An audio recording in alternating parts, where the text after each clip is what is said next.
an objective manner instead of connecting to me in heartfelt experiential terms.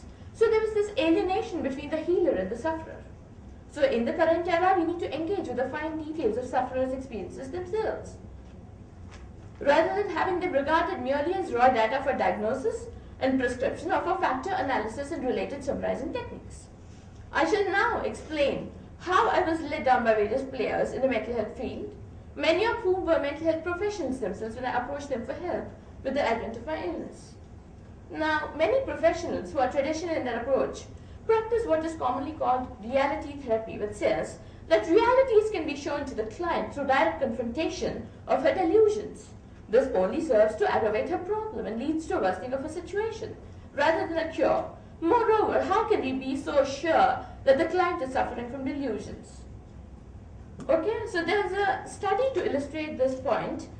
The researchers say, indeed it appears that non-depressed persons, for example, show the most cognitive distortions in that they tend to be higher in illusions of personal control, show unrealistic expectations of future success in experimental tasks, maintain a self-serving bias and attributions for positive outcomes, and they overestimate the amount of positive feedback they receive. Okay, so this is not to say that thinking negatively is a great thing, but we just look at this perspective. It says that depressed people can often see the environment more accurately than who optimistically believe that the environment is beneficial and that they can control their outcomes. So who are the real distorters of reality in this case? So also, as part of the psychological treatment and the psychiatric treatment I underwent, the psychiatrist was judging my moral proclivities wrongly by saying that I must have provoked a man whenever a man tried to misbehave with me. There was over-sedation, and a rest cure was recommended. It was a very wrong decision made by my parents, and they should have given me viable non-medical alternatives first of all, which they did not do. So now I'll come up with instances of what I suggested to my therapist, who rejected my suggestions because she operated on a traditional purely clinical pathway-based approach. She upheld the gendered status quo, she was cold and unfriendly, she indulged in victim blaming, and she emphasized on intra-psychic approaches to analyzing and treating mental health. She negated my opinions, which were client opinions, which was a client's opinion, on my own treatment, and she validated my caregiver's versions of my reality rather than my own versions of my reality. Also, there's this healthy adjustment to the environment which is being advocated by all these mental health systems. How can there be a healthy adjustment to the environment when the environment itself is pathological? So I, as a victim, was blamed while the offender, my mother, went scot-free. And my professionals also told me to become stronger by perceiving things differently. So, also, I'd like to ask these professionals, and one more thing is the clinical pathways have a tone that seems to deny the very existence of the client and many a time ignores what the client says. So I'd like to ask these professionals, are they supreme beings or do they also need to validate client feedbacks? So whenever I attempted to explain the long stories of my distress to my professional, she asked me not to recite my long sagas in such great detail. And she also asked me why I had allowed what my mother did to me to affect me. So she was locating pathology in me and not in my environment, which was very dysfunctional. Now this blame approach is hurtful when it does not recognize the impact of environment on a person, and specifically when it places undue emphasis on inherited genes or genetic vulnerability. This is incidentally also one of the most serious flaws in the medical approach to understanding mental illness. Also, it may be that mental illnesses are not genetically transmitted. In most cases, it could be the case that children or grandchildren of mentally ill clients tend to become mentally ill, not because of vulnerable genes being inherited, but because they have the wrong role models, pathological role models to emulate. Thus, the daughter of an anxious father may imitate and consequently internalize his anxiety-ridden behavior. It is the essential failure of many of these psychological theories to consider and challenge the environmental stimuli to which people are being subjected. Instead, individuals are expected to improve their adaptive capacities to meet the environmental conditions, which serve only to reinforce the dominant social standards. And the powerful and differing effects of environmental influences, social, economic, class, gender, ethnicity, political structures, and religion, so central to social constructivist theory, are simply not present in the cognitive behavior theory or in the medical paradigm. They are merely environments to which individuals adapt. Also, I wasn't given quality time. My profession was only treating me for 10 minutes every week. So the atmosphere at home continued to be overly controlling and negative, and once more I wasn't allowed to study as much as I needed to in order to do well, and was thrashed badly when I performed badly at academics. Unable to bear the torture at home, I contemplated suicide. I couldn't go into the outside world and live on my own either, as I was told there existed many prostitution rackets that lured young independent girls away and caged them.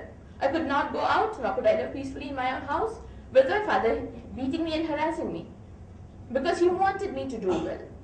He only broke my spirit. He was an unlabeled madman. It was much later when I studied psychology that I learned my parents had both been mad people who had created a terribly dysfunctional environment at home for their children to grow in. And so, another thing which happened when I went to the professional mental health setup for help was, within a year of undergoing this torture, I voluntarily got myself examined at the mental hospital and was diagnosed as schizophrenic. And another diagnosis was given to me at a later point in time, that was schizotype personality disorder, and somebody else called me bipolar. So this just points to whether these diagnoses are accurate means of finding out what a person actually is. So I was very anxious to protect my parents' dignity before a professional, for which reason I did not tell them what they had done to make me what I was. And the professional concluded that I had become schizophrenic on account of a neurotransmitter imbalance that had been triggered off in me due to puberty. He also said I had inherited schizophrenia from my maternal grandmother on account of a genetic propensity. And he gave me medication, mind-numbing medication, which made me sleep 16 hours a day, did not do anything else. I made a number of suicide attempts, all of which were sabotaged by my mother. And finally, I think my mother gained some understanding of my mental pain and anguish and decided to help me out. I charted out a user support system titled Feminist Self-advocacy and implemented it upon myself without knowing that my knowledge would result in my being a mental health pioneer one day, and that I would even do my PhD in women's mental health, which I've done, and would also be interviewed on BBC World Radio, which has happened, and attend a world conference in mental health abroad, where I would present my views.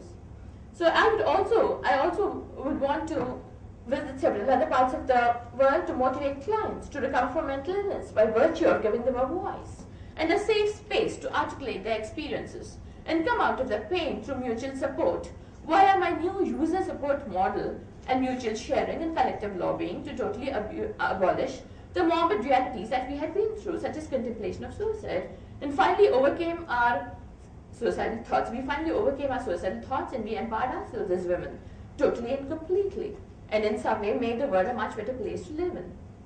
These then were our legendary achievements. Yes, we were the legendary Martin Luther Kings in the field of mental health, who sought to bring about major policy changes by challenging legal mechanisms that had heretofore remained unchallenged. Yes, we were agents in catalyzing major breakthroughs via our activism in the field of mental health. We had a story to tell the whole world in a collective voice. We had converted our adversities into veritable opportunities and generated lots of energy and goodwill in the process of doing so. We questioned the very biomedical paradigm that had rendered us subhuman, prevailed over it and won. We struck terror in the hearts of psychiatrists via our work that spoke for itself and was applauded by humanity. We even succeeded in winning over psychiatric allies from the other side onto our side. We had fought a battle and won against all odds. And yes, we were in total control of our lives because we had had the grit to speak truth to power. We won. Oh yes, we won. Now, what should change about psychiatry? I'll give instances and analyze them to promote solutions. Like there's some common things that psychiatrists say which I think need to be seriously revised. For example, there was this one psychiatrist who told me, blaming the family for an individual's schizophrenia is a fundamental fallacy in my opinion, he said. And then he said, family as the cause of psychiatric illness is a dangerous fancy. Suspecting family members of hiding the whole truth is a regrettable statement from a professional, is what he said. So I speak from self-experience. I know that my own parents denied certain things which they had done to me when they came into the mental health professional's office or a clinic, whatever. They blatantly denied certain things that they'd really done to me. And the professional validated their versions of reality more than mine, due to which I was being sedated more and more and more. So this is what happens sometimes, and very often I should say. There was yet another psychiatrist who said, does psychiatry, endeavor to treat mental diseases or see itself in existential role in saving humanity? So I say, little does this doctor realize that the two are very intricately